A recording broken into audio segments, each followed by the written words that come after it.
Chapter 4, Listening Effectively, for use with the Public Speaking Project's Public Speaking the Virtual Text.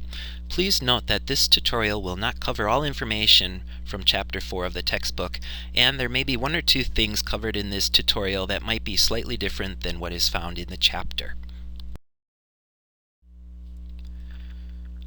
There's a big difference between hearing and listening. Hearing doesn't require any effort whatsoever. You can hear all kinds of sounds, all kinds of messages without paying any attention to them. Listening requires that you pay careful and conscious attention to what the speaker is saying. Only when you listen can you make sense of the speaker's message.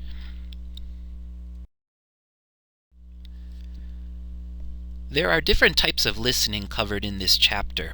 One of them is appreciative listening.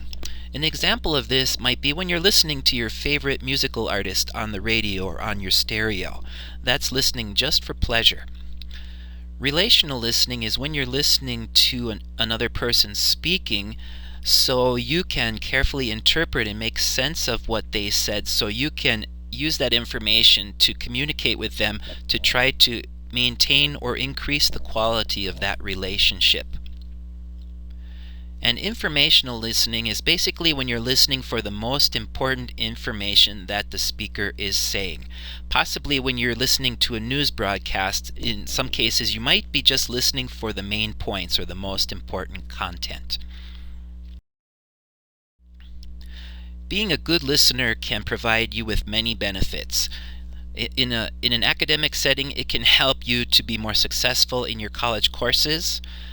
It can also help you improve how you interact and communicate with people in the workplace, and possibly decrease the chance of there being a mistake or error made due to miscommunication. And also it can help you with relational satisfaction in relationships that you have in both your personal and professional lives. Being a good listener involves the 3 A's. First, pay careful attention to the speaker's message. Second, have a positive attitude towards the speaker and the message that they have to share with the audience. And third, adjust your listening style as needed so you can more fully receive the message from the speaker. Different speakers have different delivery styles, different personalities, so sometimes it's important to adjust your listening style to be more receptive to the speaker's message so you can receive more of the message in its entirety. There are some listening barriers that might prevent you from listening effectively to what a speaker has to say.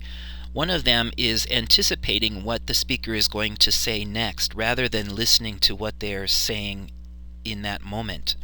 The next one is judging the speaker and his or her message before their speech is complete.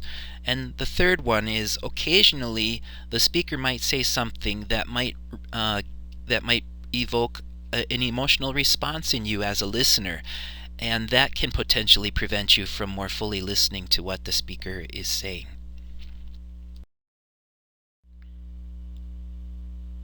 Try to keep an open mind. As an audience member, try to suspend judgment on the speaker and his or her message until the speaker's done with their presentation or done delivering their speech. And also, if you're in the audience listening to a speaker provide or present a lot of information, you might just want to take some notes and write down the most important information so you can recall that back at a later time. As a speaker, you want your audience to listen carefully to what you have to say. So first, ask yourself, is this topic and is this information relevant to my audience? Is this something that they may find interesting or important?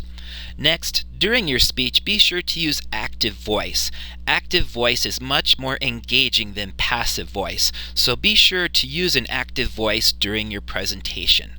And thirdly, use the vocal qualities of your voice to engage your audience more fully. In other words, use your volume, your rate, your pitch, your intonation to really help the audience listen more carefully to your message.